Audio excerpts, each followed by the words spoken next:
नमस्कार, आप देख रहे हैं न्यूज स्टूडियो उत्तराखंड और मैं हूं आपके साथ रिया कुमारी। खबरों की शुरुआत करते हैं, लेकिन एक नजर हेडलाइंस पर।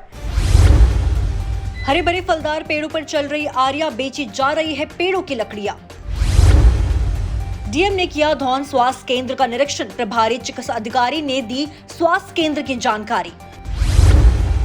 स्कूली बच्चों और स्थानीय लोगों को फ्री में नाव कराई गंगा पार, स्थानीय लोगों में सेवा शुरू होने से खुशी की लहर। एमडीडी ने अवैध बिल्डिंग पर चलाया बुलडोजर, मौके पर पुलिस फोर्स भी रही मौजूद। खबर विस्तार से। विकास नगर ग्राम जीवन गढ़ में इन दिनों लीची, आम, नाशपाती और प्रतिबंधित सिंबल और अन्य कई प्रजाति के फलदार हरे भरे पेड़ों का अवैध कटान बिना विभागीय अनुमति के धड़ल्ले से जा रही है। साथ ही पेड़ों की लकड़ी को ट्रांसपोर्ट कर मंडी में बेचा जा रहा है। जिला अधिकारी नरेंद्र सिंह भंडारी द्वारा दुरुस्त प्राथमिक स्वास्थ्य केंद्र धौन का निरीक्षण कर स्वास्थ्य व्यवस्थाओं का जायजा लिया गया। इस दौरान जिला अधिकारी ने स्वास्थ्य केंद्र धौन के प्रभारी चिकित्सा अधिकारी ने स्वास्थ्य केंद्र में आने वाले मरीजों को दी जा रही स्वास्थ्य सुविधाओं और उपचार के संबंध में जानकारी ली।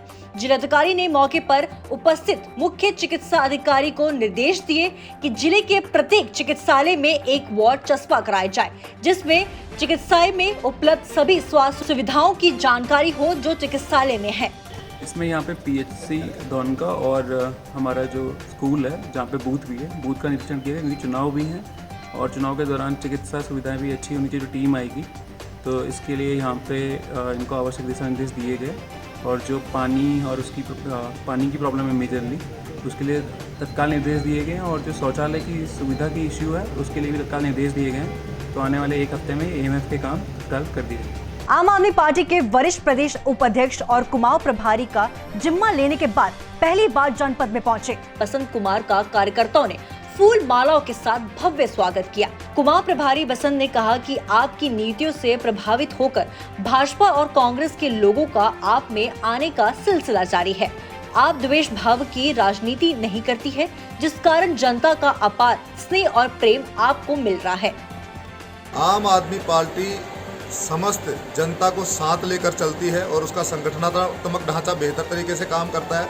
सबसे बड़ी बात मैं आपको बताऊं, एक इथिक्स तो हमारा स्पष्ट है कि हम लोग उत्तराखंड प्रदेश हो चाहे पूरे भारतवर्ष हो, द्वेष भाव की राजनीति नहीं करते। हम लोग अच्छे लोगों को इकट्ठा कर रहे हैं। भारतीय जनता पार्टी और कांग्रेस में जो लोग असहज महसूस कर रहे हैं, अब वह बिल्कुल तुरंत गति से और तेज गति से आम आदमी पार्टी की तरफ बढ़ रहे हैं। अपनी आयु सीमा पूरी कर चुके जनपद पौड़ी के लक्ष्मण झूला पुल को सुरक्षा की दृष्टि में आवागमन के लिए बंद किया गया। ऐसे में स्कूली बच्चों और स्थानीय लोगों को गंगा आर पार जाने के लिए एक महीने से परेशानी का सामना करना पड़ रहा है। इस समस्या को देखते हुए गंगा में पर्यटकों के लिए चलने वाली नाव अब स्कूली बच्चों और स्थानीय लोगों को निःशुल्क गंगा पार कराएगी। इस सेवा को शुरू होने से स्कूली बच्चों ने स्थानीय लोगों में खुशी की लहर देखने को मिल रही है। ये निःशुल्क जितने भी स्थानीय लोग हैं उनके लिए निःशुल्क आवागमन है। जो स्कूल के छात्र छात्राएं हैं, जो लोकल इधर से आना जाना कर रहे हैं, उन सबके लिए निःशुल्क है यहाँ पर। ये जब से पुल बंद हुआ 17 तारीख से, तब से ही निःशुल्क आना जाना हो रहा है सबका। हाँ जी, मेरे संज्ञान में आया है। जो लोकल लोग हैं उनके लिए जो है, जो नाव घाट से जो नाव चलती है वो निःशुल्क रूप से चलाई जा रही है और जो कि एक अच्छा विषय है। चार धाम यात्रा कराने वाली संयुक्त रोटेशन व्यवस्था समिति ने सार्वजनिक वाहनों से जाने वाले यात्रियों को प्राथमिकता देने की मांग सरकार से की है। इस संबंध में समिति के अध्यक्ष संजय शास्त्री ने प्रेस वार्ता की और बताया कि 2 दशक पहले तक चलने वाली चार धाम यात्रा का स्वरूप अब बदल गया है। लोग प्राइवेट वाहनों से सीधे चार धाम यात्रा पर जा रहे हैं, जिससे ज्यादातर धामों के पार्किंग फुल हो चुकी है। ऐसे में सार्वजनिक वाहनों को पार्किंग से खड़े होने की जगह नहीं मिल रही है। सार्वजनिक वाहनों से जाने वाले तीर्थ यात्री ज्यादातर गरीब श्रेणी के हैं, जिसको काफी असुविधाओं का सामना यात्रा के दौरान करना पड़ रहा है। मुख्य रूप से यही बिंदु है कि जो हमारे सार्वजनिक वाहन जो है और जो आम गरीब तीर्थ यात्री है, उसके सवालों पर ये प्रेस कॉन्फ्रेंस मैंने बुलाई थी।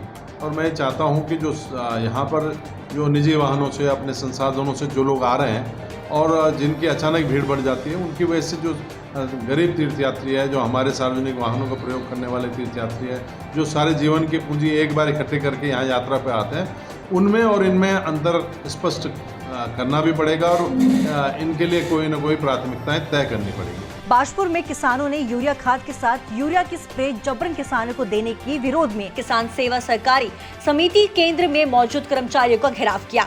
इस दौरान किसानों ने जबरन दी जा रही यूरिया स्प्रे को वापस किया और जमकर हंगामा किया, जिसके उपरांत किसानों ने एसडीएम राकेश चंद्र तिवारी से मुलाकात कर किसान सेवा सहकारी समिति द्वारा किसानों को परेशान करने की बात कही है। यूरिया खाद के साथ जो एक पाउच दे रहे हैं, दवाई का पाउच, वो किसान को ज़बरदस्ती दिया जा रहा है। किसान तो पहले दबा हुआ है, जो यूरिया खाद के जो रेट हैं वो आसमान छू रहे हैं, और ये जो अपनी मनमानी से जो इनकी मनमानी चल रही है ज़बरदस्ती किसानों के साथ, ये जो दवाई है, ये क्यों दवाई दी जा रही है जब, और इसका क्या बेनिफिट है और ज़बरदस्ती क्यों दी जा रही है, इसका विरोध है।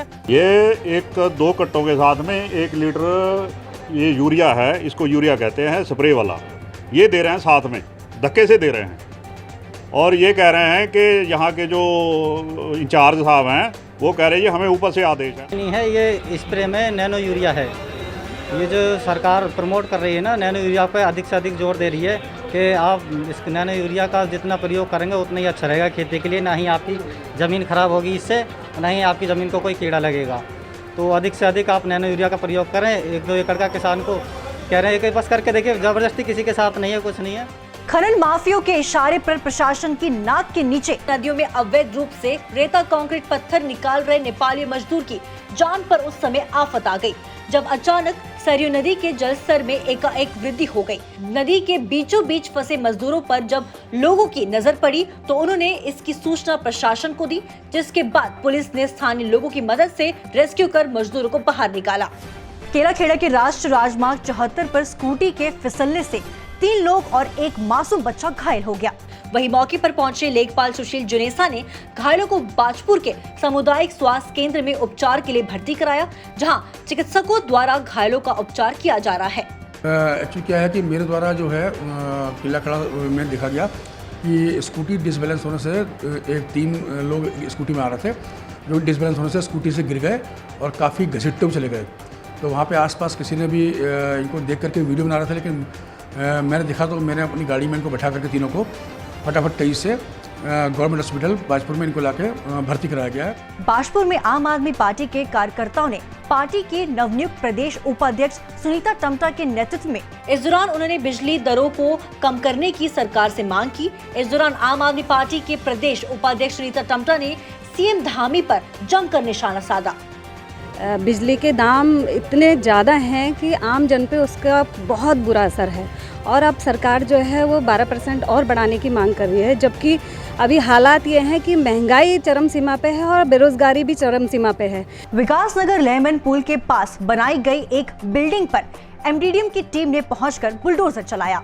बताते चले कि अशरफ नाम के एक व्यक्ति ने एक कंस्ट्रक्शन बिना नक्शा पास कराए अवैध रूप से कर रखा था, जिसको लेकर आज एमडीडीएम की टीम मौके पर पहुंची और जेसीबी मशीन चलाकर बिल्डिंग को ढहा दिया। वहीं मौके पर पुलिस फोर्स भी मौजूद रही।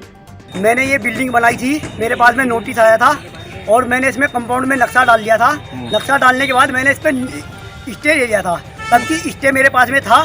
मैंने भाई को कॉपी लेने के लिए भेजा था, तो यही साहब मेरे पास में है कि जी हम इसको तोड़ने के लिए आ रखे, अगर तुम हमें 5 लाख रुपए दे सकते हो तो हम इसको रुकवा देंगे, अगर 5 लाख रुपए नहीं दे सकते तो हम इसे तोड़ेंगे। अवैध निर्माण ये हमारे सचिव साहब के आदेश से ये यथार्थीकरण के आदेश दिए गए थे, जिसके अनुपालन में कार्रवाई की जा रही थी। अभी भी हमें ज्ञात हुआ है कि ये कमिश्नर साहब के यहाँ से कुछ आदेश आया है, जिसके अनुपालन में हम अभी रोक रहे हैं। अब जैसा हमें आदेश मिलेगा हम उसी का। आज की खबर भी बस इतना ही। देखते रहिए न्यूज स्टूडियो उत्तराखंड। धन्यवाद।